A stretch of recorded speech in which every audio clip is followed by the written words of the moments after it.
Hello dears, ഇന്ന് നമുക്ക് നല്ല ടേസ്റ്റി ആയിട്ടുള്ളൊരു ബീഫ് ഫ്രൈഡ് റെസിപ്പി നോക്കിയാലോ. അതിനുവേണ്ടി മിക്സിയുടെ ജാറിലേക്ക് കുറച്ച് ഇഞ്ചി, പച്ചമുളക്, വെളുത്തുള്ളി ഇത്രയും നല്ലൊരു പേസ്റ്റ് രൂപത്തിലാക്കി അരച്ചെടുത്ത് വെക്കാം. നന്നായി കഴുകി വൃത്തിയാക്കിയിട്ടുള്ള 2 കിലോ ബീഫ് ഒരു കുക്കറിലേക്ക് ഇട്ട് കൊടുത്തിട്ടുണ്ട്. അതിനുശേഷം നമ്മൾ തയ്യാറാക്കി വെച്ചിട്ടുള്ള ഈ പേസ്റ്റ് ഇതിലേക്ക് ഇട്ട് കൊടുക്കാം.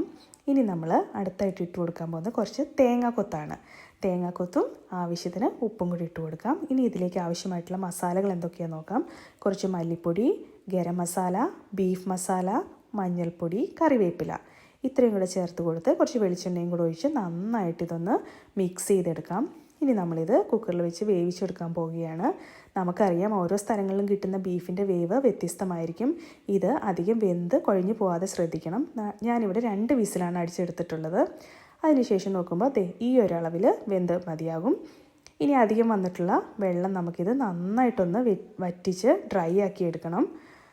അതിനുശേഷം നമ്മൾ ഈ ഒരു പരുവത്തിൽ നന്നായി ഡ്രൈ ആക്കി എടുത്തിട്ടുള്ള ബീഫ് മാറ്റി വെച്ചിട്ട് ഒരു പാൻ എടുത്ത് ചൂടാക്കി അതിലേക്ക് വെളിച്ചെണ്ണ ഒഴിച്ച് കടുക് പൊട്ടിച്ച് വെളുത്തുള്ളി, സവാള, കറിവേപ്പില ഇത്ര ഇട്ടിട്ട് കുറച്ച് കുരുമുളക് പൊടിയും കൂടി ഇട്ട് കൊടുത്തിട്ട് നമ്മൾ ഇവിടെ വേവിച്ച് വെച്ചിട്ടുള്ള ഡ്രൈ ആക്കി വെച്ചിട്ടുള്ള ബീഫ് ഇതിലേക്ക് ഇട്ട് കൊടുക്കാം.